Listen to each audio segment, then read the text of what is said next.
जय हिंद। आज हम लोग पेरिस का शांति सम्मेलन का दूसरा चैप्टर दूसरा पार्ट देखेंगे। तो आइए उसमें हम लोग देखते हैं कि क्या क्या है। वर्साय संधि की प्रमुख शर्तें हम लोग देख लेते हैं। आज वर्साय संधि के प्रमुख शर्तों में हम लोग देखेंगे तो इसमें प्रादेशिक जो व्यवस्था किया गया था उसमें पहला व्यवस्था क्या था कि जो 1870-71 में जर्मनी ने जो फ्रांस पे आक्रमण करके उसके जो प्रदेश छीने थे उसे क्या किया गया, उसे फिर से पुनः फ्रांस को लौटाया गया। जर्मनी से लेकर के फ्रांस को लौटा दिया गया और फ्रांस की सुरक्षा की दृष्टि से जो राइन प्रदेश है जर्मनी का, वहां निशस्त्रीकरण कर दिया गया। वहां से जर्मनी की सेनाएं हटा दी गई और 15 वर्ष के लिए 15 वर्ष के लिए वहां पे मित्र राष्ट्रों की सेनाएं रख दी गई। 15 वर्ष तक वहां पे जर्मनी अपनी सेना नहीं रख सका, वहां पे कुछ भी काम नहीं कर सका क्योंकि वहां पे मित्र राष्ट्रों की सेनाएं लगा दी गई थी। और देखेंगे तो जो सार प्रदेश है जो जर्मनी का मुख्य कोयले का स्रोत माना जाता था, वहां उसे क्या कर दिया गया कि वहां का जो व्यवस्था था उसे राष्ट्र संघ के अधीन कर दिया गया। किसे? राष्ट्र संघ के अधीन सार प्रदेश को कर दिया गया। और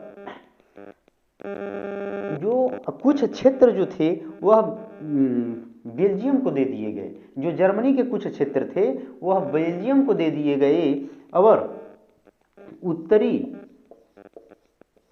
उत्तरी जर्मनी का जो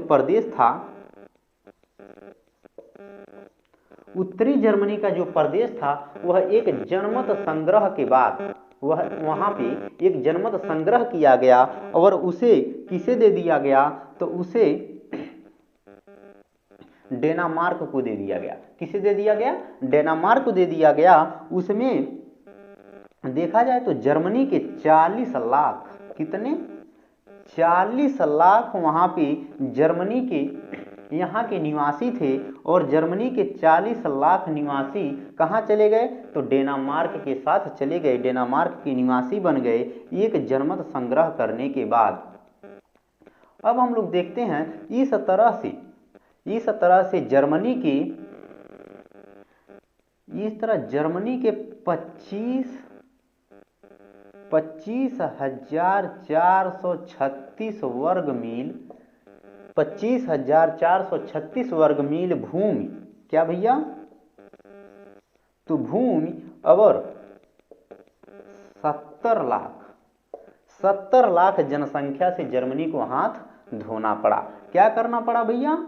तो 25,436 वर्ग किलोमीटर का जो जमीन था, वर्ग मील का जो जमीन था उसे और 70 लाख जो जनसंख्या थी उससे जर्मनी को हाथ धोना पड़ा। और उसी तरह से जर्मनी को 65% कच्चे लोहे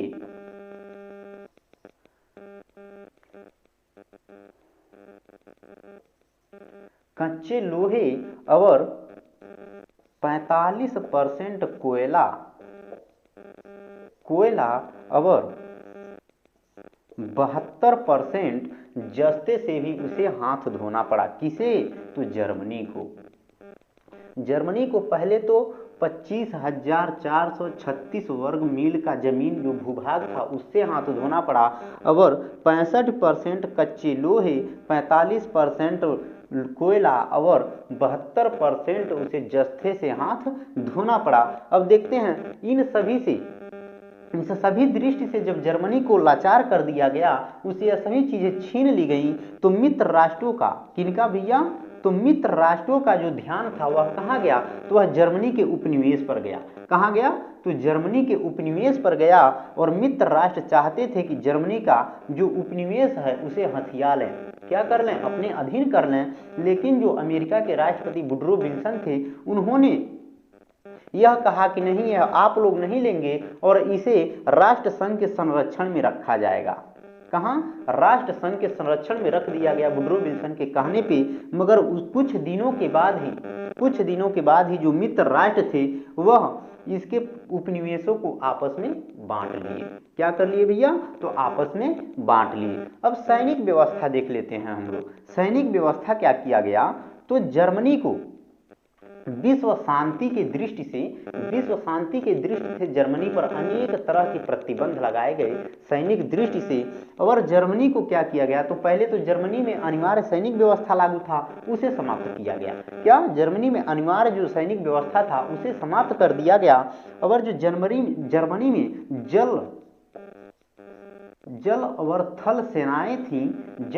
थल सेनाएं जो थीं उसे 12 वर्ष के लिए, कितने, तो 12 वर्ष के लिए उनकी संख्या घटाकर 1 लाख कर दी गई। क्या, 1 लाख। अब जर्मनी 12 वर्ष तक 1 लाख से अधिक सेनाएं नहीं रख सकता था। यह हो गया।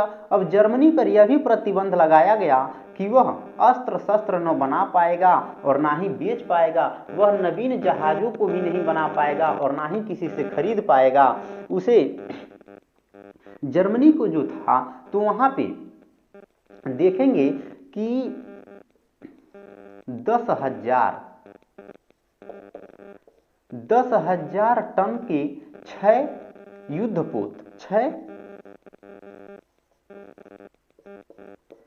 युद्धपोत ही वह रख सकता था और 6 हल्के क्रूज रख सकता था। क्या, हल्के क्रूज रख सकता था और 12 और जहाज वह रख सकता था हल्के हल्के।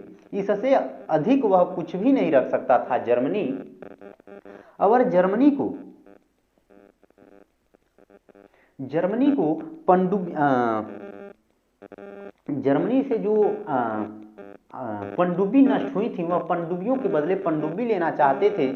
और सैनिक व्यवस्था में क्या किया गया कि जर्मनी को एकदम लाचार कर दिया गया, अपंग कर दिया गया, उसे सैनिक दृष्टि से एकदम समाप्त कर दिया गया। वह क्या कि द्वितीय विश्व युद्ध का मुख्य कारण होता है। अब हम लोग देख लेते हैं कि आर्थिक व्यवस्था, तो जर्मनी जब युद्ध समाप्त हो गया जर्मनी ने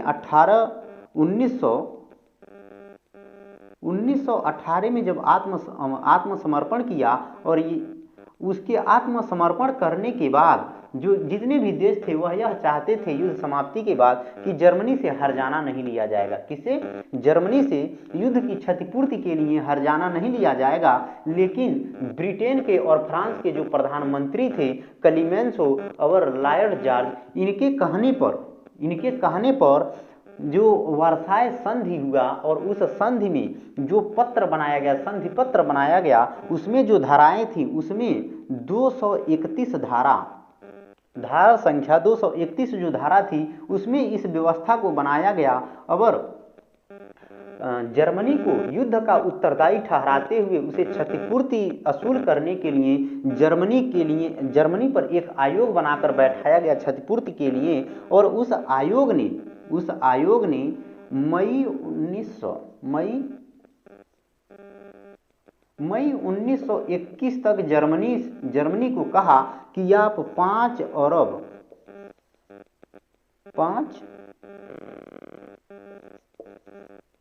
5 अरब डॉलर मित्र राष्ट्रों को देंगे। इस तरह से जर्मनी से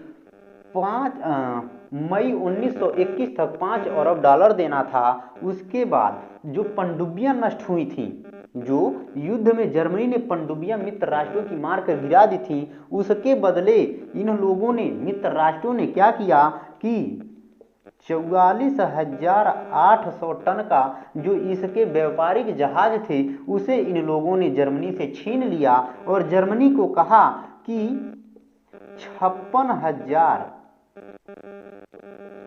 56,000 टन का जहाज यह जर्मनी बना करके मित्र राष्ट्रों को दे दे। मित्र राष्ट्रों को 56,000 टन का जहाज बनाकर दे दे। और इस तरह से आर्थिक व्यवस्था से भी बहुत सारा प्रतिबंध जर्मनी के ऊपर लगाया गया। अब हम लोग देखते हैं कि जो अन्य व्यवस्था क्या की गई। जो अन्य व्यवस्था थी वह कौन सी व्यवस्था अन्य थी? तो इसमें देखेंगे हम लोग तो जर्मनी के जो उस समय के तत्कालिक जो प्रधानमंत्री थे विलियम कैसर, उनके ऊपर युद्ध का उत्तरदायी उनको ठहराते हुए उन पर मुकदमा चलाया गया। किन पे? तो विलियम कैसर पे मुकदमा चलाया गया। और हम लोग देख लेते हैं अंतर्राष्ट्रीय शांति व्यवस्था। इसमें क्या हुआ कि अंतर्राष्ट्रीय शांति व्यवस्था भी किया गया। जो आप लोग जानते हैं कि राष्ट्र संघ का स्थापना हुआ, श्रमिक वर्ग के हितों की रक्षा के लिए श्रमिक संघ की व्यवस्था की गई। और हम लोग देख लेते हैं वर्साय संधि की जर्मनी पर क्या क्या प्रभाव पड़ा। वर्साय संधि की जर्मनी पर क्या क्या प्रभाव पड़ा? तो जर्मनी जो था वह एकदम टूट गया था। क्या हो गया था भैया? एकदम टूट गया था। इन सभी ये जितने भी प्रावधान किए गए थे उनसे जर्मनी एकदम टूट गया था, निराश हो गया था। इसके जर्मनी के 25,436 वर्ग मील का जो भूभाग था उसे छीन लिया गया था, इसे वंचित कर दिया गया था। 70 लाख जो जनसंख्या थी इससे उसे वंचित कर दिया गया था। किसे भैया? तो जर्मनी को इन सभी से वंचित कर दिया गया था। और जर्मनी था वह एकदम टूट गया था। क्या हो गया था? एकदम टूट गया था। जर्मनी पे इतना ज्यादा इसका प्रभाव पड़ा कि वह 20 सालों तक सुदृढ़ नहीं हो पाया। और इसके कोयले जत्थे की जो खदान थे उसे तो छीन लिया ही गया था, लेकिन उसके बावजूद भी किसके कोयले का खदान छीनने के बावजूद भी जो मित्र राष्ट्र थे वह 12 वर्ष तक 70 लाख टन फ्रांस को कोयला देने के लिए कहे। और वह जर्मनी से कोयला लेते रहे। प्रतिवर्ष 70 लाख टन कोयला जर्मनी से लेता था फ्रांस, और 12 वर्ष तक जर्मनी को देना था इतना कोयला। और 80 लाख टन ब्रिटेन को और 80 लाख ही बेल्जियम को कोयला जर्मनी को देना था, कोयला का खदान छीनने के बावजूद भी। अब हम लोग देख लेते हैं कि वर्साय की संधि का मूल्यांकन। क्या? वर्साय की संधि का मूल्यांकन। इस संधि से कोई भी संतुष्ट नहीं था। जो पराजित राष्ट्र थे और जो विजयी राष्ट्र थे इनमें से कोई भी संतुष्ट नहीं था इससे, क्योंकि जब यह वर्साय की संधि पारित हो गई, लागू हो गया, तब जो मित्र राष्ट्र थे वह क्या चाहते थे कि विश्व में शांति बनी रहे, शांति स्थिरता कायम रहे। लेकिन ऐसा कुछ हुआ नहीं। विश्व में फिर से उथल पुथल मची रही, क्योंकि वर्साय की संधि के तहत कुछ ऐसी प्रावधान जर्मनी के ऊपर लाद दिया गया था जो कोई भी स्वतंत्र देश मानने के लिए तैयार नहीं होगा। और वर्साय की संधि में ऐसे प्रावधान किए गए थे जो जर्मनी ने आत्मसमर्पण जिन शर्तों के ऊपर किया था वह शर्तें उसमें बिल्कुल दिखाई नहीं पड़ती थी, वह शर्तें बिल्कुल उससे विपरीत थी। इसलिए कोई भी देश जो पराजित था अथवा विजयी राष्ट्र था वह इससे संतुष्ट नहीं थे, सभी असंतुष्ट थे। ब्रिटेन में जब इस प्रस्ताव को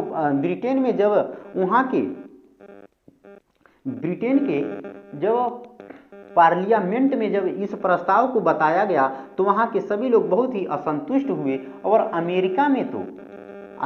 संयुक्त राज्य अमेरिका में तो इस संधि को सुन करके, इस संधि के बारे में जान करके वहां के जो सीनेट है वह राष्ट्र संघ की सदस्यता लेने से भी इनकार कर दिए। क्या कर दिए? राष्ट्र संघ की सदस्यता लेने से भी इनकार कर दिए। और एक तरह से यह कहा जाता है कि द्वितीय विश्व युद्ध का बीजारोपण प्रथम विश्व युद्ध के बाद पेरिस के शांति सम्मेलन से ही प्रारंभ हो जाता है। हम लोगों ने शांति सम्मेलन देख लिया। शांति सम्मेलन हम लोग का चैप्टर लगभग समाप्त हो गया, और इसमें अब रह गई हैं जो थोड़ी बहुत, तो वह है जो अन्य देशों के साथ संधियां की गई थी वह संधियां। हाँ, आप लोगों को यह जानकर आश्चर्य होगा कि जितनी भी संधियां की गई थी पराजित राष्ट्रों के साथ प्रथम विश्व युद्ध के बाद वह सभी संधियां पराजित राष्ट्रों पे थोपी गई थी। केवल एक लोजान का संधि ही ऐसा था जिसमें इन सभी राष्ट्रों के साथ थोड़ा सा सद्व्यवहार की भावना रखी गई थी, अपनाई गई थी। बाकी सभी संधियां इन पर थोपी गई थी और जर्मनी से हार जाने के रूप में इस संधि में खाली चेक पर हस्ताक्षर करवा लिया गया था और जितना मन करे उतना रकम वह मित्र राष्ट्र वह भर सकते थे, ऐसा प्रावधान किया गया था। इसलिए निष्कर्षतः यह कहा जा सकता है कि प्रथम विश्व युद्ध से ही जो पेरिस का शांति सम्मेलन था, उसी से ही द्वितीय विश्व युद्ध का बीजारोपण हुआ। उसी पेरिस के शांति सम्मेलन में द्वितीय विश्व युद्ध का बीज छिपा हुआ था और वह जाकर के आगे द्वितीय विश्व युद्ध का रूप धारण कर लेता है। तो जय हिंद। हम लोग का यह चैप्टर समाप्त हुआ। अब आगे हम लोग देखेंगे इसके बाद जो भी चैप्टर रहेगा। तब तक के लिए धन्यवाद।